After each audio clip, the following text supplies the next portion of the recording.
Welcome, everyone. My name is Eric Cave. I'm the director of Next Gen Ministries for the Pacific Northwest Conference.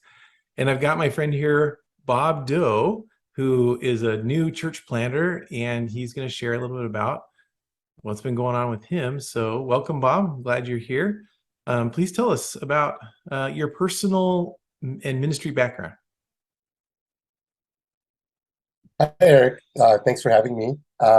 So my personal and ministry background. So I've been in ministry most of my adult life. I interned at a church when I was 21 and ended up working in that church for over 20 years.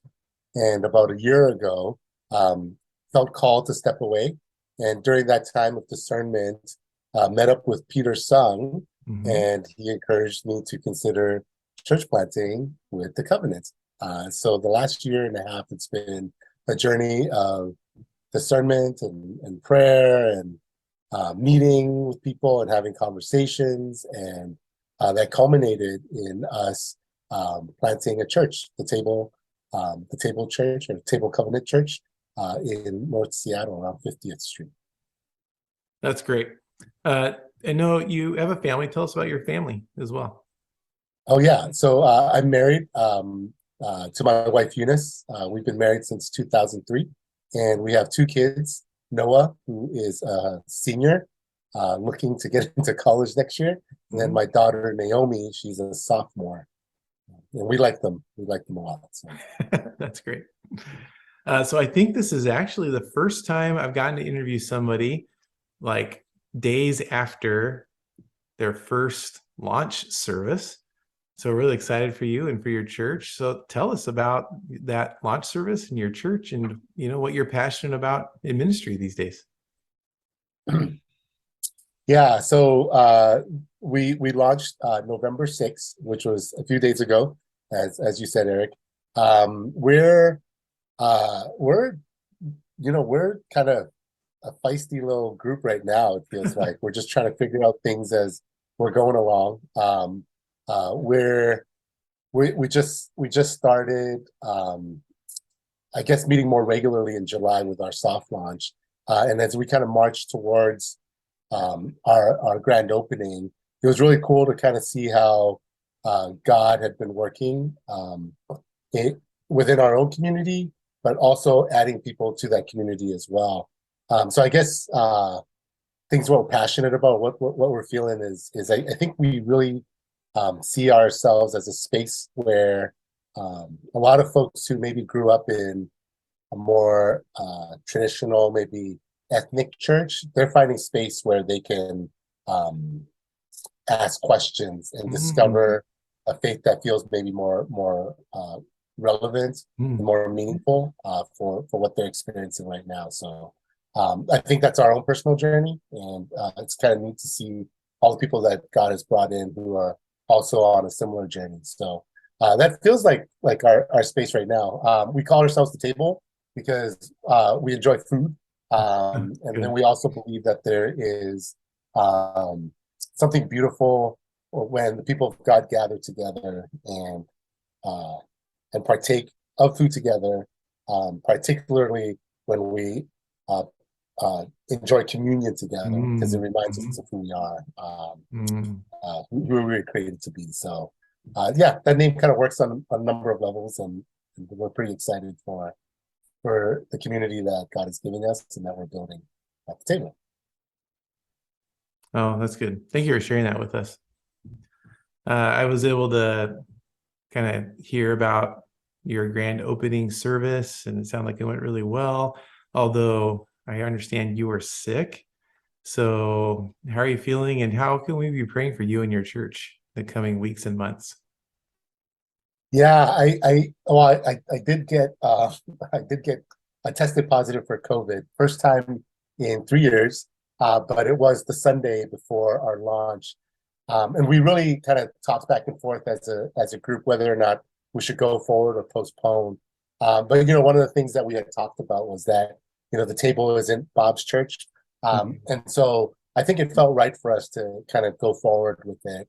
And we just made plans to kind of have the safest and sort of most prudent launch with the people that were ready to go. So we went ahead with it. I did test negative by the morning of the launch, so I was able to be there. I kept the mask on, so I was able to be present. But obviously, since we had already planned for all the other speakers and the different parts, we just kind of went ahead with it. And I really liked the speaker that ended up speaking. It was actually my wife, Eunice. So it worked out pretty well for us, I think. But overall, it was just it was a nice service. How you could pray for us, I think, is as we are kind of getting underway. I think there's just a lot of things that are need to be done logistically for a new church plant. So I guess you could pray that we'll be diligent, or that the right type of people within our own community will step up and help. Take care of some of these logistics. Also pray that as we get the word out about this church, that the right people will come and join our community as well. That this will be a place of encouragement for people and for ourselves as we're building up this church. So you can pray for us in those regards. Yeah, thanks. I will be praying for it. I encourage, as I always do, for all of our viewers to commit to praying for you. Thank you for sharing those things. All right, as is our custom, we're going to wrap up with some quick answer questions, just as a way to get to know you a little bit better. These are mostly just fun. So I'll answer them and you just quickly answer what comes to mind. All right. So Okay. number one, what's one thing that you couldn't live without? Oh, I guess my family. Maybe that's Good too answer. easy an answer, but I really like them, so I don't think I could live without them. But Good, yeah. good. All right, next question. What is your greatest fear? Oh, you're like a psychologist right now, Eric. Maybe I think I'm really relational, so I think my greatest fear would probably be to be alone, Oh, or okay. to feel alone. Good answer. We'll unpack that another time, maybe.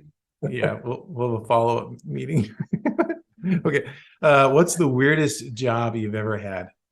Weirdest job I ever had. Okay, this might sound a little bit uh crazy. But when I was in college, I had a side job at a plastic bag making factory. But that's not the weird job. From that job, these plastic bags, I got connected to another person that bought these one form of these plastic bags. And what they did was they would make coffin mattress um, liners. Oh my. So you would fill them up with like shredded paper. Uh-huh. Uh, these bigger plastic bags, and then you would roll them up, and they would have these, and that would be what would go under coffins to lay the bodies on. So coffin mattresses. So I made that. That was a side job I did. I did that for a Okay. few weekends. So that was probably my weirdest job ever. That's a weird one. Good job. Okay, what would you want most? Flying cars, robot housekeepers, or moon cities?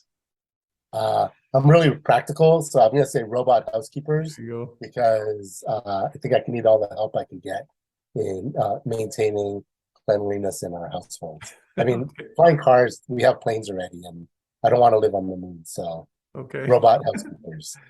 Good choice. Last question. What would you most like to tell yourself at age 13?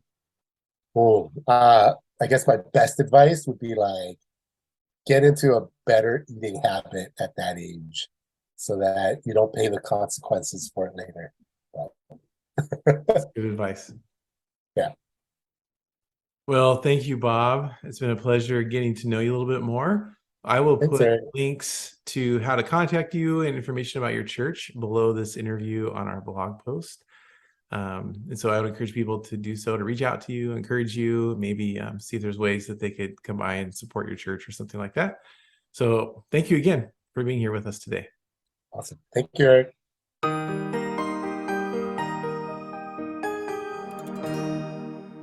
Yeah, that I hope that coffin mattresses wasn't too weird, but No, that was great. um, That's a weird job.